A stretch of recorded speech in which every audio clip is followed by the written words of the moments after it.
अस्सलाम वालेकुम दोस्तों, क्यों हो रहे हैं पाकिस्तान पर अफ़गानिस्तान की जानिब से इतने हमले? भारत क्यों अशरफ गनी हुकूमत को तालिबान और पाकिस्तान के ख़िलाफ़ कर रहा है? क्या अमेरिका इस चाल में आ सकता है? इसी पर आज बात करते हैं। दोस्तों, इससे पहले भी हम आपको बता चुके हैं कि अफ़गानिस्तान से जो हमले पाकिस्तान पर हो रहे हैं इनमें मज़ीद शिद्दत आएगी और अब आपने देखा कि अफ़गानिस्तान की जानिब से मज़ीद हमले शुरू हो चुके हैं, जिस पर पाक फ़ौज का सब्र भी जवाब दे गया है। और कमर बाजवा ने कोर कमांडर्स कॉन्फ्रेंस बुलाकर अफ़गानिस्तान को वाज़िया पैगाम दिया है कि अब बस बहुत हो गया, अब ये हमले रुकने चाहिए। यह बयान अफ़गान हुकूमत को दिया गया है। इससे पहले कमर बाजवा खुद अफ़गानिस्तान गए थे और इन हमलों के बारे में अफ़गानिस्तान को आगाह किया था, लेकिन फिर से इन हमलों के बाद पाक फ़ौज ने पाकिस्तान से ही वार्निंग का पैगाम भेजा है। और अगर ये हमले ना रुके तो पाक फ़ौज के पास कौन सा ऑप्शन होगा इससे निपटने के लिए, इस पर भी आगे बात करते हैं। इस वक्त भारत की मोदी हुकूमत और अफगानिस्तान की अशरफ गनी हुकूमत बहुत परेशान है अमेरिका और नेटो अफवाज के इनखला से, और नहीं चाहते कि अफगानिस्तान से ये अफवाज निकलें और तालिबान मुल्क पर कब्जा कर लें। भारत का मसला तो ये है कि वो अपनी सरहद से पाकिस्तान और सीपैक पर हमला नहीं कर सकता, क्योंकि वो सरहद बिल्कुल महफूज है और वहाँ पाकिस्तान की जानिब से भारी डिप्लॉयमेंट्स होती हैं।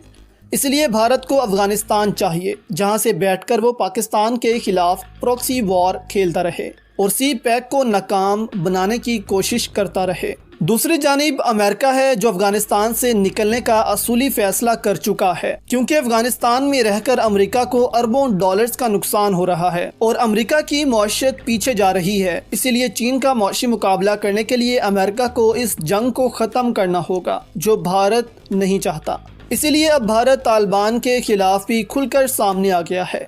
अगर तालिबान की हुकूमत अफगानिस्तान में आती है तो आपको अंदाज़ा नहीं कि भारत की रॉ अफगानिस्तान से ऐसे ख़त्म हो जाएगी जैसे सख्त सर्दी में कीड़े मकोड़े। इसीलिए इस वक्त भारत को ये खौफ आया हुआ है कि अगर अमेरिका जैसी ताकतवर फ़ौज यहाँ से चली गई तो फिर भारत का अफगानिस्तान में रहना नामुमकिन हो जाएगा।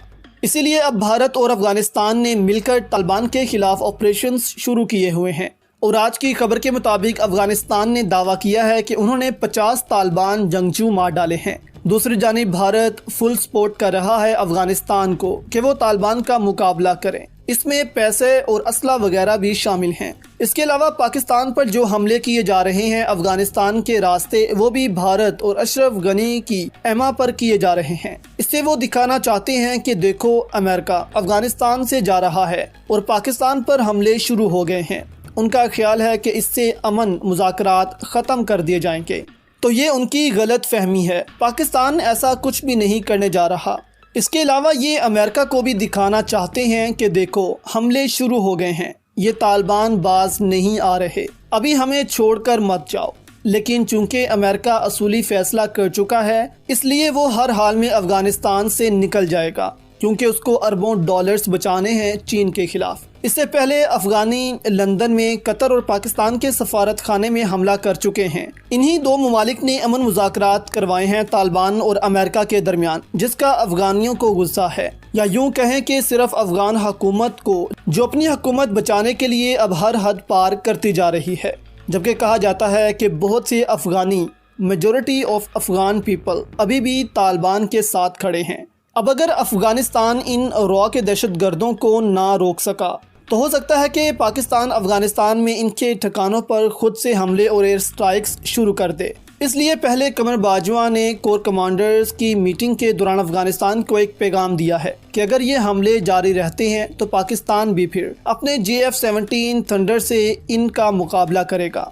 दोस्तों, अफगान पीस प्रोसेस मुकम्मल होने के बाद आप देखेंगे कि अफगानिस्तान में कैसे अमन लौट आएगा, जिसका फ़ायदा पाकिस्तान को भी होगा और पाक चीन कॉरिडोर मंसूबा भी एक महफूज प्रोजेक्ट बन जाएगा, क्योंकि इस वक्त सीपैक को सबसे ज़्यादा अफगानिस्तान में मौजूद भारतीय रॉ से है, जो इसको नुकसान पहुंचाने के लिए अरबों रुपए लगा रहे हैं। और इसके बाद पाकिस्तान और चीन अफगानिस्तान को भी सीपैक का हिस्सा बनाना चाहते हैं, जिससे एक तो अफगानिस्तान की मौशी हालत बेहतर होगी, दूसरा पाकिस्तान और चीन अफगानिस्तान के रास्ते एक महफूज रास्ते से सेंट्रल एशिया तक रसाई हासिल कर लेंगे, जिससे आप सोच नहीं सकते कि इस खित्ते में कितनी ज़्यादा तरक्की होगी।